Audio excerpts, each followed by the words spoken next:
And our next presenter, we're glad to welcome Dr. Libby Dayton from Ohio State University to give us some updates on the P-index and with some edge of field information in there also. Thanks, Libby.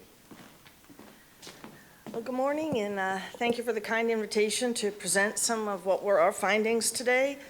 As Mark said, we're going to talk about our project on Field Ohio. This is also a USDA NRCS Conservation Innovation Grant, so I always like to acknowledge the sponsors. We've also been a lot of support from Ohio agriculture groups, Ohio Corn and Bean, Ohio Soybean Council, the Andersons, so we really appreciate all the support. So what we've undertaken is to evaluate and, as necessary, revise the Ohio Phosphorus Risk Index using edge of field, field scale monitoring. So today I just want to talk a little bit about the background of the project, show some of how we're thinking about it, what our research process has been, and then we'll show some results and findings. So the Ohio P-index, for those of you who may not be familiar with it, is intended to provide a field scale estimate of the risk of phosphorus runoff. It includes the 4R fertility stewardship as well as the tri-state fertility guidelines. We're trying to come to a simple way where farmers can assess their risk of phosphorus runoff for each of their fields. Increasingly, the P-index is being used to judge farmer performance, so it's really important that whatever score the farmer gets accurately reflects their risk of runoff. So we have project sites in these counties. We have 8 project sites in Grand Lake St. Mary's, 7 in the Scioto watershed, and 14 in the Western Lake Erie Basin. Most of them have surface runoff and tile runoff monitored. Some have one or the other. And we always like to thank our participating farmers. So as I say, we are monitoring both tile runoff and surface runoff. And I'm sure you've all seen the pictures of the setups. So this is the cliff notes of how the Ohio Phosphorus Risk Index is operating right now.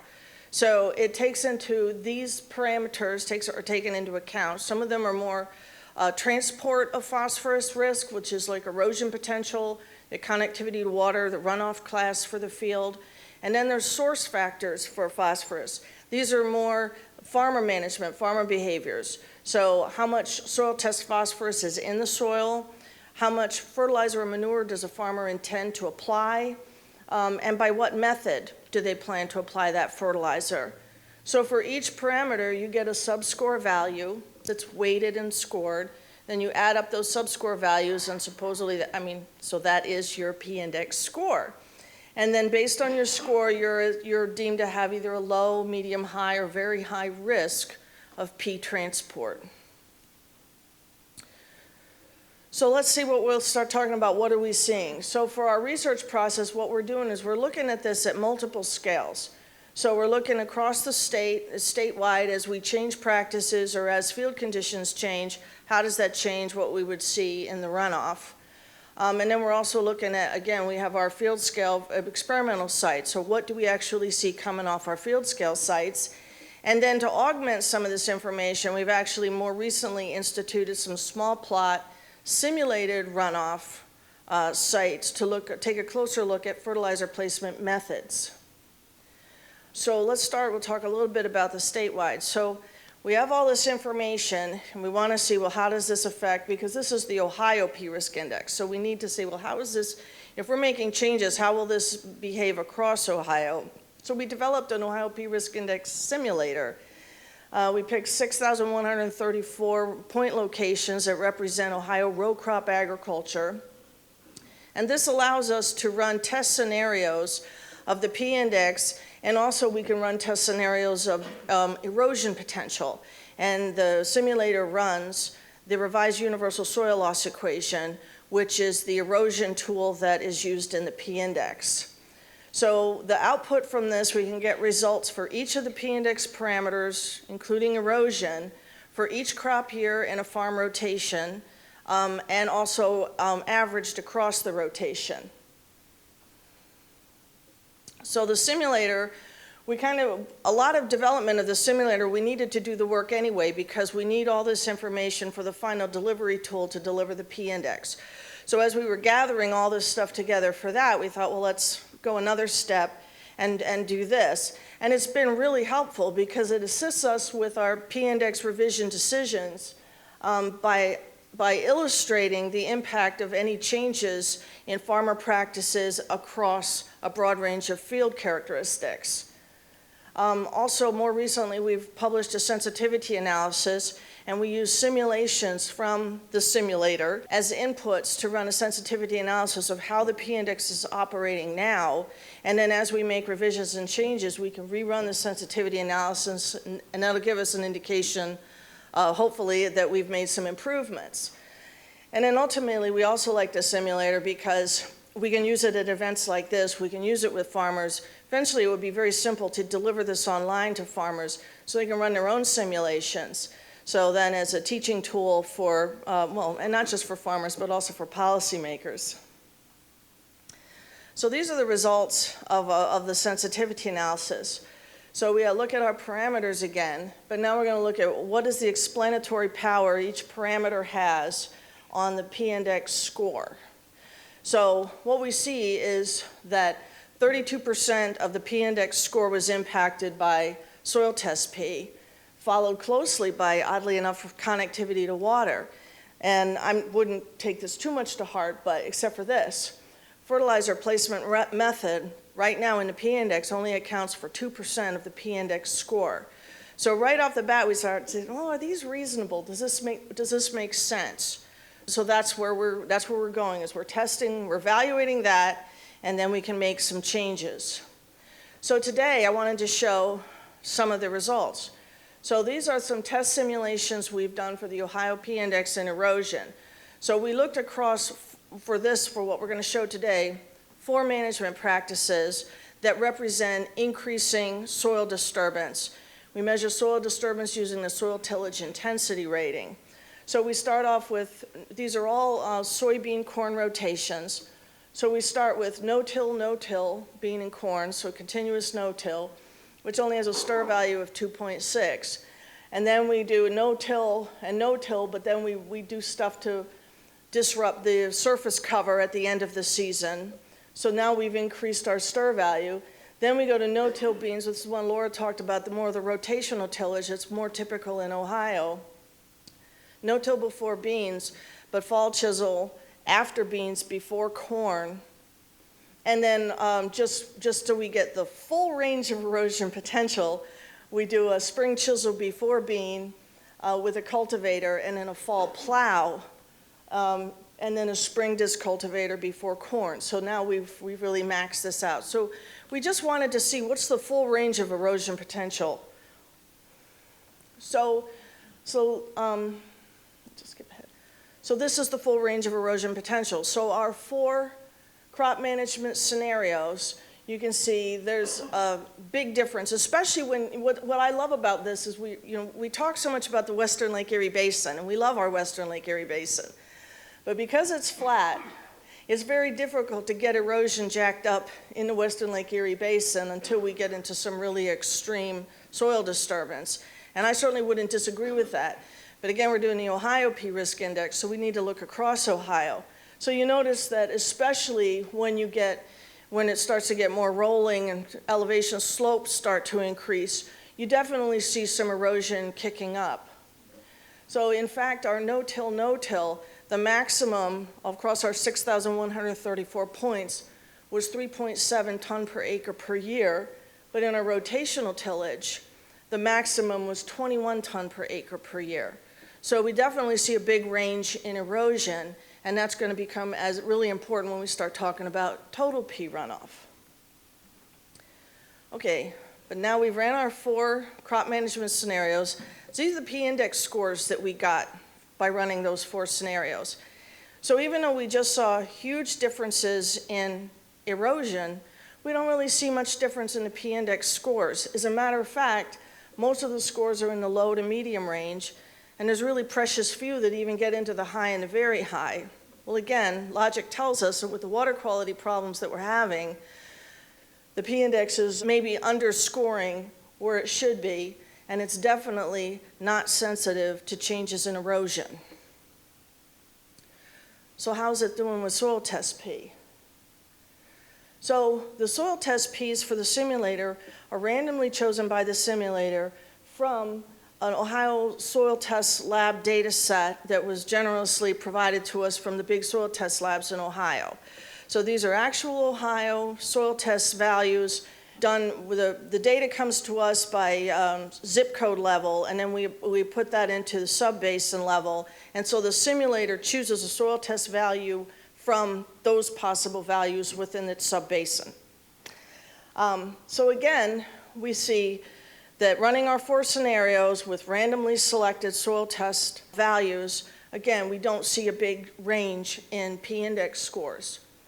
So let's take those soil test P values and multiply them by 2. So we just doubled soil test P across all of Ohio. And we see a couple of more pink dots, but we still don't see much change. So let's multiply soil test P times 5.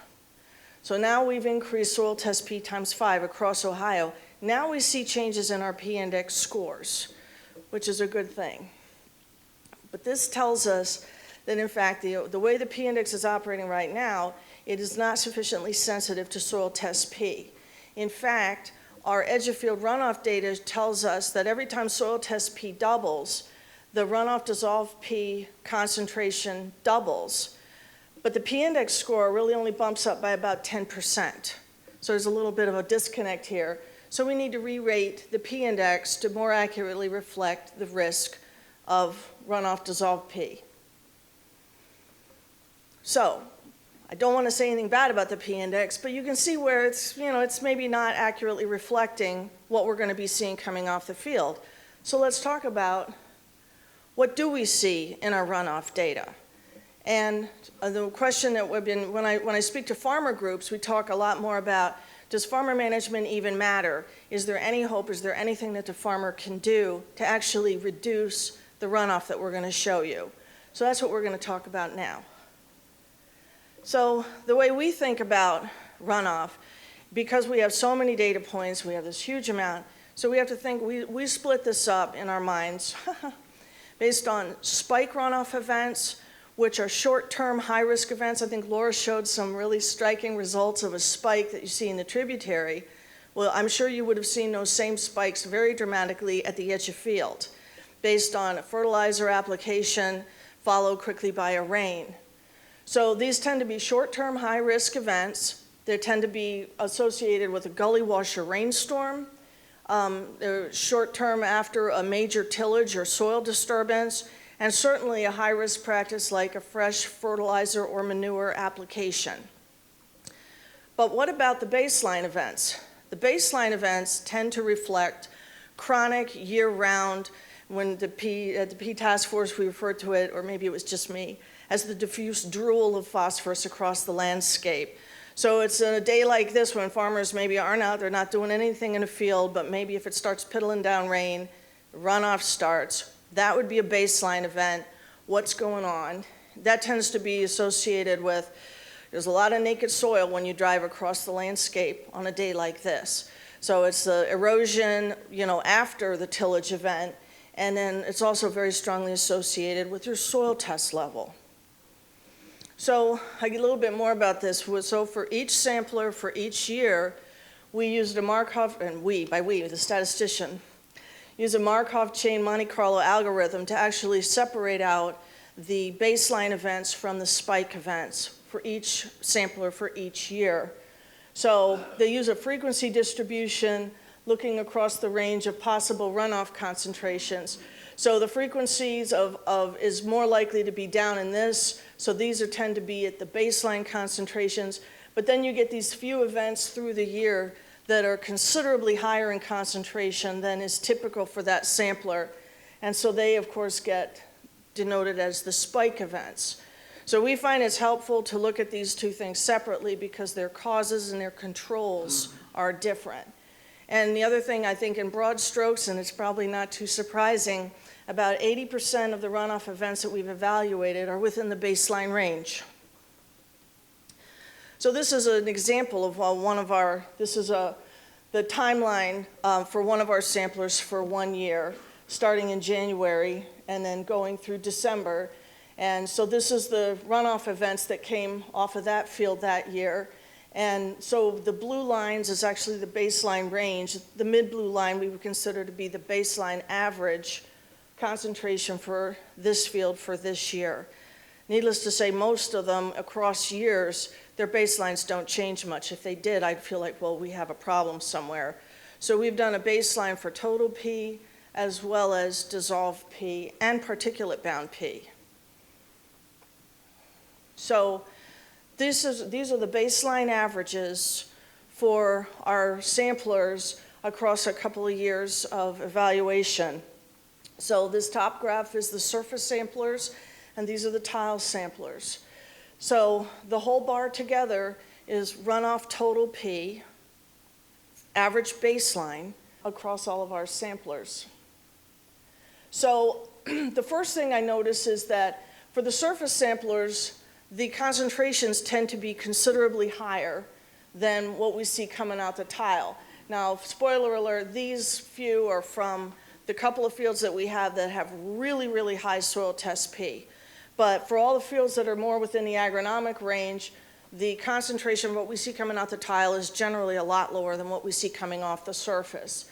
Now, the dark part of the bar is the runoff dissolved P, which is DRP. I always say it that way, and everybody says, well, what about DRP? So that's the dissolved reactive P. And then the light green part of the bar is the particulate bound. That's the stuff that came out attached to the mud in the sample. And then together, as I say, that's total P. So for our surface samplers, on average, 73% of the total runoff is particulate bound. And for the tile samplers, about 52% of the total runoff on average, baseline, is particulate bound. And this tells us that erosion matters. So let's take a closer look at soil test P and its relationship to runoff. So for our study fields, these are our soil test P levels. These are Malick 3s. Again, the horizontal blue bars is approximately agronomic range, it looks like for a corn bean rotation. And so our fields tend to be within the agronomic range. We've got a couple that are maybe hovering in the deficiency area. And then we have several that are, well, we've got a couple that are crazy high. And here's the relationship between our baseline runoff dissolved P and soil test P. So again, as soil test P increases, runoff dissolved P baseline increases. It's a strong relationship. The slope of this line is very similar to the one Laura just showed from Peter Vedas, so I think we're in line with what is typically found. And this is done at the 0 to 8 sampling depth for soil test P. But because I'm at Heidelberg, and for Laura and for Dave, I did want to say that we also have this relationship where we sample at the 0 to 2 sampling depth. We have a very strong relationship. It's very similar, and as you would expect, the slope of the line may be just a little bit steeper. So both of them are strongly related to what we see in the runoff. But not so much for tile. So now we add in our green triangles, and these are the baseline runoff dissolved P concentrations of what we see coming out the tile. And again, so this is a little surprising to me that while for our surface runoff, it's really strongly related. For the tile, we don't see much of a bump until we have a gap here, but even at 150 part per million soil test P, which would be considered quite high, we don't see a big bump up in in what's coming out the tile. But then when we get to these couple of fields that are crazy high, now you probably have the entire soil profile is saturated all the way down to the tile with P, and so they start to match up very well.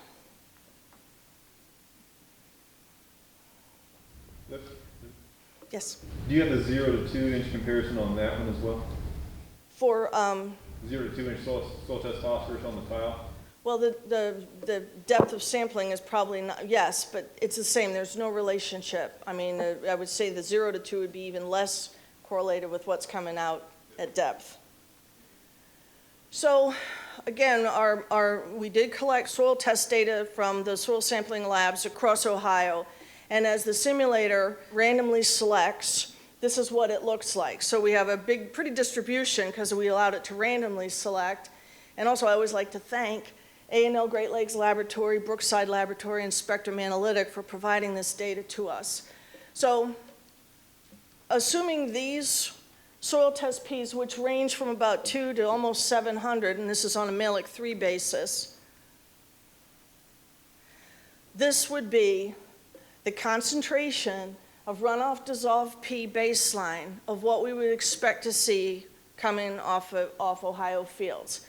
And the range goes from 0.006 to about 2.2 part per million.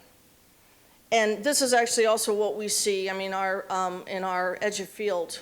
So this fits right in with what we're seeing.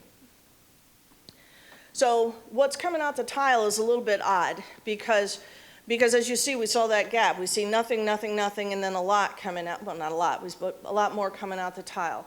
So I just wanted to show the range of what we're seeing coming out the tile, and that there is this divide. So when you have soil test P is less than 200, that was the case for about 1,000 runoff events that we've evaluated, this is the range, and this is the baseline plus the spikes.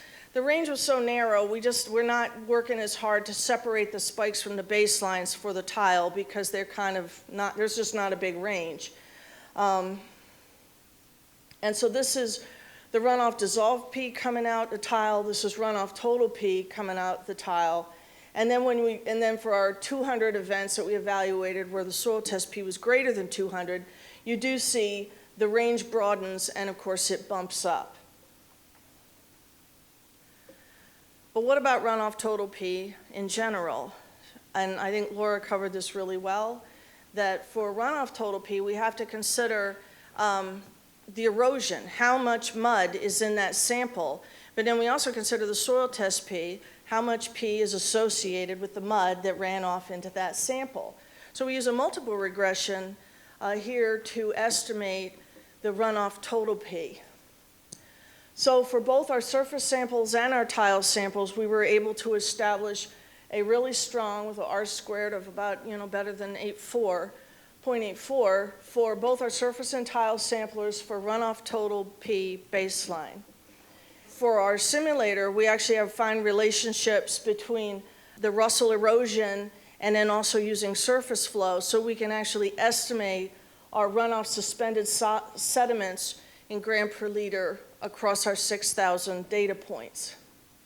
So using that and these equations, this would be an estimate of runoff total P baseline across our 4 crop management scenarios in Ohio.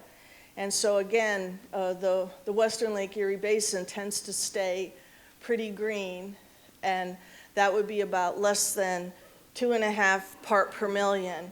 But it jumps up quickly, and I think it jumps up a little bit more than people have been expecting.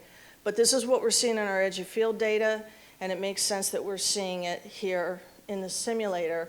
In some cases, we have, greater than 10 part per million. The range actually goes from 0.05 up to 28 part per million, and this is our runoff total P baseline. So I think we are losing more P. I think when they talk about the average P, there's no such thing as an average field.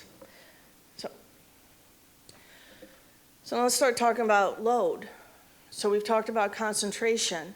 So for load, to estimate load, we actually use a similar to what the Apple model uses, where it looks really at the soil infiltration rate, and then it can estimate what % of precipitation you would expect to see come off as surface runoff.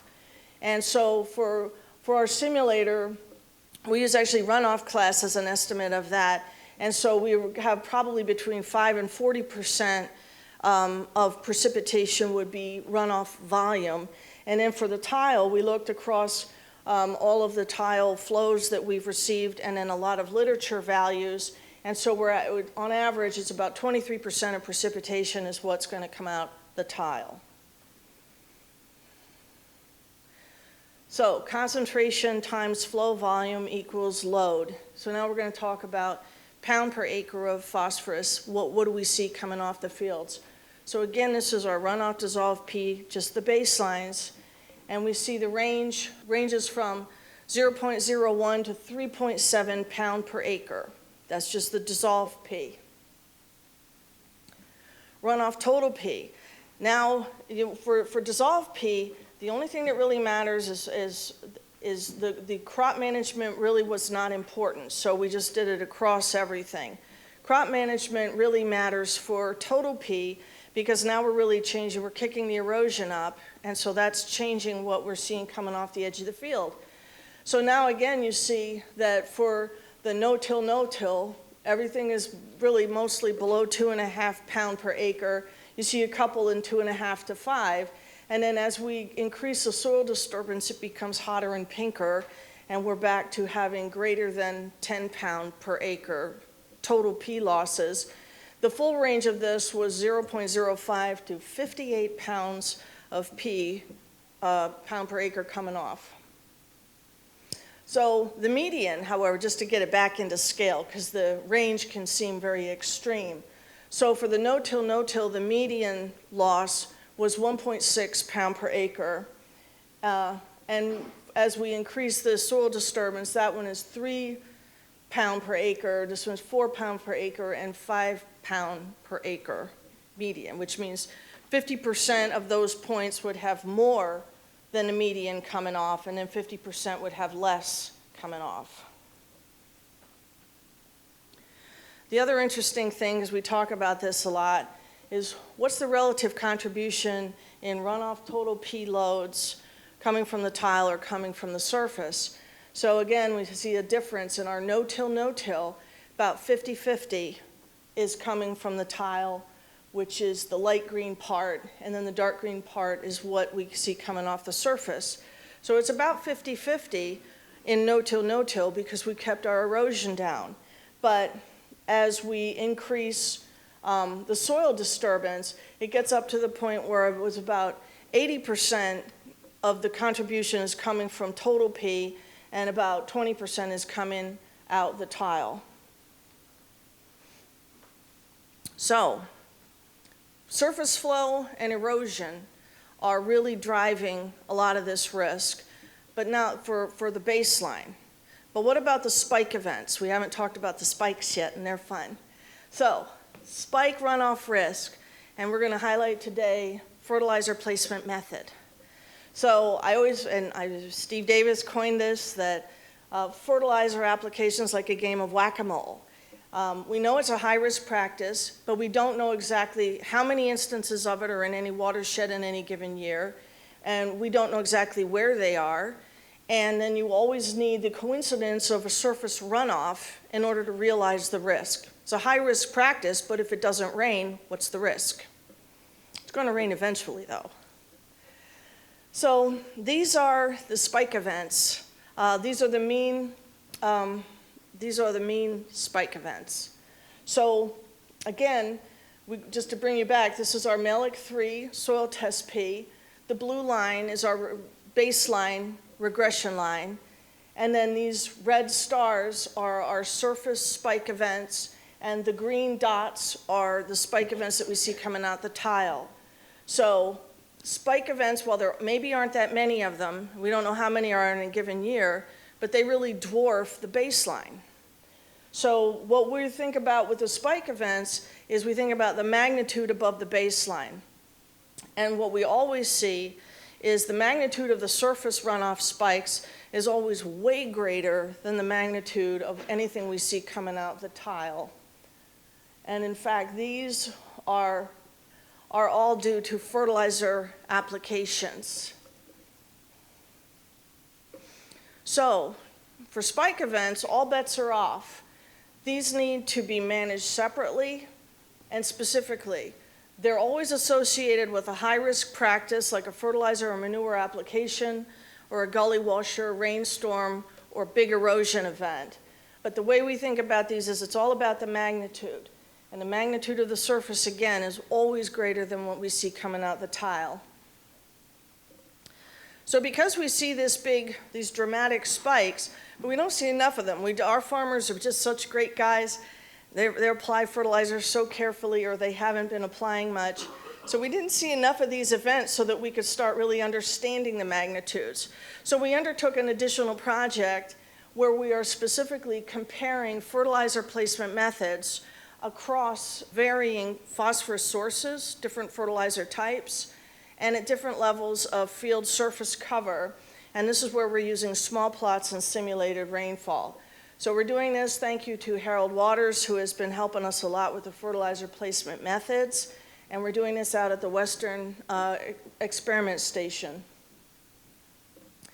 So why are we looking at different field surface covers? Well, the way the P-index, this is exactly verbatim what the P-index says about fertilizer placement method right now. So it talks about two things. Well, the first question is, are you applying fertilizer, yes or no? If the answer is no, you're good. But if you are going to apply fertilizer, then it's going to ask you, when and if are you going to incorporate that fertilizer into the soil? Or are you going to surface apply that fertilizer onto a certain level of field surface cover? And then the points that you would be given, your sub-score points, would be based on incorporation time and surface cover. So to kind of mimic the levels that it talks about in the P-index, we looked at less than 10% cover, approximately 50% cover, and greater than 80% surface cover. This is soybean stubble after soybean in the fall before corn, which I think is kind of typical in Ohio. The 5 fertilizer placement methods we looked at to start with were surface application, banding with a planter, surface application with incorporation using a field cultivator, and surface application with incorporation with a chisel. Now, I would again say we're not advocating, because I don't want Greg to get upset with me, we're not advocating soil disturbance, we're not advocating a tillage. Again, though, because we live in a multiple regression world, I like to see the full range of soil disturbance and incorporations. And then, of course, we had a no fertilizer check. So, as I say, we did this out at the Western Experiment Station. We're on a Strong Crosby silty clay loam with a 2% slope.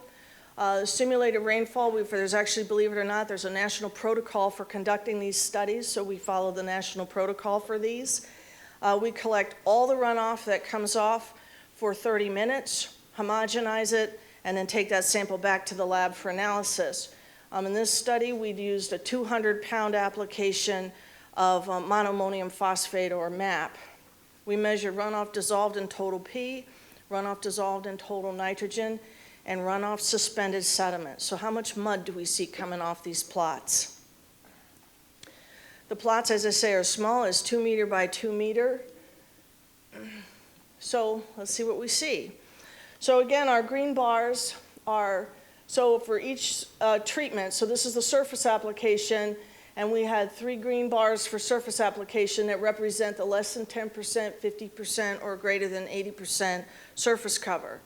So the first thing we see is we see humongous differences in runoff, and this is our friend runoff dissolved P, or DRP. So we see huge differences based on fertilizer placement method, but we really don't see much difference in our green bars, so we don't see a big effect of, we see almost no effect of surface cover. So if we surface apply, it doesn't care what surface cover you have about the same amount coming off. Now, this was an odd effect, and this is the only one that was significant in this data set. And this was interesting because when you band, you draw a little slit, and you drop the fertilizer in, and you close the little slit, and it's all very tidy. But it kind of looked like at 80% field cover, it was kind of a mess with a lot of crop litter, and it just couldn't quite close that little band up very tidy. And so we actually did see a little bit of bump. But, this is the no fertilizer check where you see almost nothing coming off.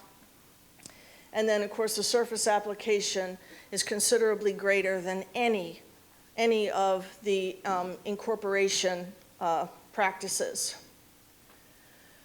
But not so fast, because you think, oh, okay, we're done, that's great.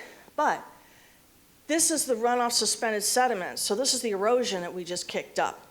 And so here we see, yes, we do still see humongous differences in, now this is runoff suspended sediment runoff due to fertilizer placement method, but now we do see a significant effect of the surface cover.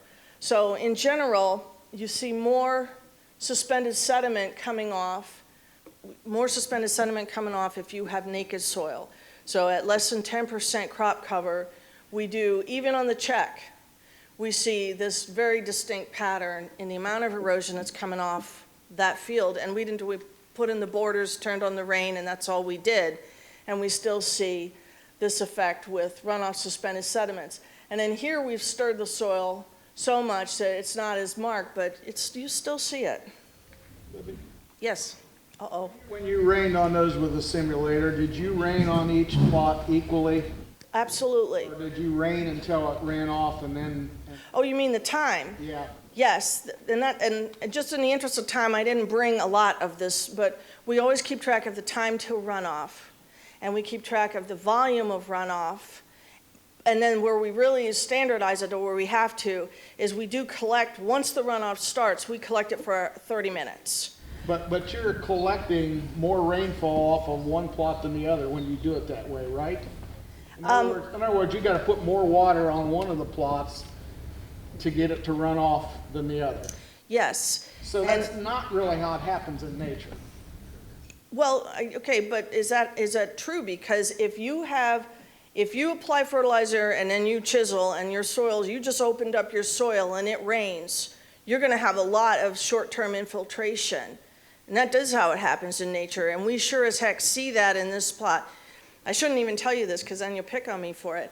But I mean, in the ones with the chisel, it took almost an hour before the rainfall even commenced. Before the runoff even commenced. Whereas where in the banding or the surface application, it took about 12 minutes from the time we start the runoff, the rainfall, until we actually see runoff. So you are right. We see more volume of runoff where the runoff starts faster. So where we don't do any soil disturbance, we will get a higher volume of runoff, but over the 30 minutes. But I think we would see something similar. If it rains and your soil's open, you're going to have short-term infiltration, and lots of it. Yes? One thing I noticed that you may add to that is in-furrow fertilization. In-fertilization, which is putting fertilizer right on the seed, which puts the pea right in the rhizosphere, increases the uptake tremendously, so you put less on it. I'm just surprised you don't have that in your data. Well, again, this is a 3-year study. This was the first year. And we did have banding, which, again, that does get it down there. It wasn't necessarily with this on the seed. And then in subsequent years, I didn't bring that today again in the interest of time, and I don't have all the stats done. But we've also, last spring, we did this on a growing cover crop, and we also included in poultry litter and liquid swine manure. And then I'm hoping we'll be back out there this spring, finishing up the cover crop work, and then in the fall, finishing up back on field cover. So again, what we were trying to get is a difference in soil disturbance and incorporation. I don't know that we'll ever be able to cover everything, but as long as the funding holds out and I have the manpower, we're happy to keep testing additional treatments. Yes? I'm understanding back to the earlier point. So more volume of water was applied to the chisel plowed ground to get this result because you had to rain on it longer to generate runoff. Yes. So, And we see the same thing out in the field. I mean, we have taken our small plot simulator rainfall out to the field, and we were across different tillages. And there were times, even on a natural field, there were times we just had to abandon the site because we got no runoff. Well, of course, that's a great condition unless it's all going down the wormhole and out the tile. In real life, these are not tiled. So, but that's why this is a standard protocol, because that stuff happens. And so the best that we can do is standardize and talk about the time to runoff, the volume of water applied, the volume of water that came off, and then try to make sense of that in terms of how much phosphorus we see come off. Yes? Have you run those plots again after the chiseled or the tilled is sealed off? We haven't, and I'd love to. But again, it's just when we're out there in the fall, we're trying to get everything done before the frost. But I think that would be really interesting to see the follow-up. You expect that on a freshly chiseled or worked ground, but after it sealed itself off after rainfall? it will moderate. And I will say this, that when, if we go back to the simulator, another thing that I didn't bring it today, but we can get out of Russell is a runoff volume estimate. So that would be across the year, the runoff volume. And so then if what we're talking about here, if this is a big catastrophe where we've opened the soil and we get this huge amount of infiltration, you'd expect to see that in the runoff volume estimates across crop management scenarios across the year. But we don't. We don't see a big effect of farmer management in the runoff volumes. And I think that goes to what Kevin is saying, is that it doesn't take that long before that soil does heal back up and seal. And so in the short term, you may get this huge infiltration, but that effect won't last. Yes? So Kevin makes a good point. So what you're actually testing here in these is spikes that occur when you have fertilizer application and tillage and a rainfall event in close proximity. And those represent a known condition and a risk that we know is out there. But we also know we have spikes. If you look at Heidelberg's data, we apply fertilizer in October or April. We have spikes in May, we have spikes in July, we have spikes in August. If you go back through their 20 years of data, you can find spikes in the loadings in the rivers all different times of the year. So you're really measuring one time of the year when we have the spike. Right, and also some of those other spikes may be happening again due to a gully wash or rainstorm that isn't necessarily even associated with a fertilizer application. Or, and this is the other thing that confounds the heck out of you. That's why we're trying to really control this, is then what happens if you surface apply your fertilizer and you have a little bit of rain, but it doesn't result in a runoff event, and then a week later you have a big rain and you have a runoff event. So we even have to kind of try to get our handle. And again, all we're interested in for the P-index is to get a handle on what are the relative magnitudes of these events. And we're never going to know every single one what exactly it's going to be. But if we could get a sense of the relative magnitude. And the other thing, and again, in the interest of time, I didn't bring everything, but we are cherry picking similar examples where we have them out of our field scale data, and they do match pretty well. So you're right, this is a miserable three-way factorial statistical, because we have to balance the fertilizer placement method with the erosion and the infiltration. And so we'll be looking at all the factors together to try to, well, I think I say it in the next slide. So what we're trying to do is optimize this balance between fertilizer application and what we see for erosion. But in broad strokes in the short term, we're seeing a greater than 90% reduction in runoff across any of the incorporations, and I don't think that's too surprising. I will skip that. So just to recap, because I just showed you a lot. So for runoff dissolved P in a baseline, across Ohio, we see a range of about 0.01 to 3.7 pound per acre. This is strongly related to soil test P. If you cut soil test P in half, you will reduce your baseline runoff P concentration in half. So then we're going to say erosion matters. 73% of the runoff total P is particulate bound.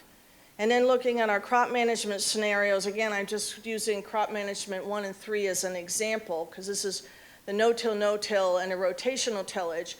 So now we're in a total P. So the ranges we see are way higher than we see for dissolved P. And for total P, if you move from rotational tillage and you reduce your tillage, move more toward no-till, you can expect to have, on average, a 61% reduction in runoff total P, which is what we were being asked for, this reduction in runoff total P, and an 84% reduction in erosion. So erosion matters. Now, remember, across the simulator, we didn't change the soil test P level. The only thing we changed was the farmer practices, the soil disturbance. And then for our spike events, we talk about this all the time, that getting your fertilizer incorporated into your soil with doing the least amount of soil disturbance, we can see a greater than 90% reduction in those edge of field runoff spikes. So, thanks to all of our supporters and our collaborators, and thank you all. Any question? Yes, Jim? Can we stop using the word Incorporate. and say injection? That's a different connotation. Okay, but okay, so Jim is scolding me. You call time, I think I'm gonna be hooked off here in a minute. For using the word incorporation. So Jim should send me an email and tell me what word he wants me to use, but he says he wants me to use injection, but then what if somebody does incorporate with a vertical tillage tool? The goal should be to inject it, not to. The goal should be to inject or band, and I will not disagree with that. Thank you, Jim. Anybody else? Yes? Libby, great job as always. Can you say anything with the kind of testing that you're doing that can help us understand impact of soil quality on the ability to hold phosphorus? Well, I think that in broad strokes, I think that if you have better soil quality, increased organic matter, you have increased infiltration, I think that will reduce your surface runoff volume. And then from what we're seeing, we do see actual treatment. It's always lower what's coming out the tile. So I do think that soil quality, anything that helps with infiltration and reduces erosion, and I think that doing those things that increase quality will also reduce erosion, and I think that would reduce your pea transport dramatically. How do you factor in from your small plots the fact that you get such quick runoff off the surface when you have essentially no-till versus a prolonged period of time when you have disturbed the soil before you see runoff? How does that factor into your statement of, rapid runoff? Well, I think that what we're going to see, well, okay, but if you're seeing infiltration because we've opened up the soil because of our incorporation, that's going to be a short term, that's only going to happen for a short term. It may happen for 1 or 2 runoff events, rainfall events, and then that soil is going to reseal and it's going to go back to. So if you have a completely undisturbed soil, its infiltration, I think, is always going to generally be higher than a intermittently disturbed soil. So in general, it would have a higher infiltration. Yes, Mark? Libby, you show an 80% surface cover, but you don't say what the history of that is. Is that truly a history of no-till, or just that year it had 80% cover? This is a rotational tillage field. And you're right, that year, the natural field cover that we encountered when we got there was about 50%, which I think is about typical for bean residue. And so where we actually reduced it to get the 10%, we put a little extra on to get the 80%. So we manipulated it. You did not have no-till, continuous no-till soil conditions. You had surface residue differences. Surface residue differences, yes. And I think I'm out of time, but I'm here all day if anybody has any other questions. Thank you. Thank you very much, Libby.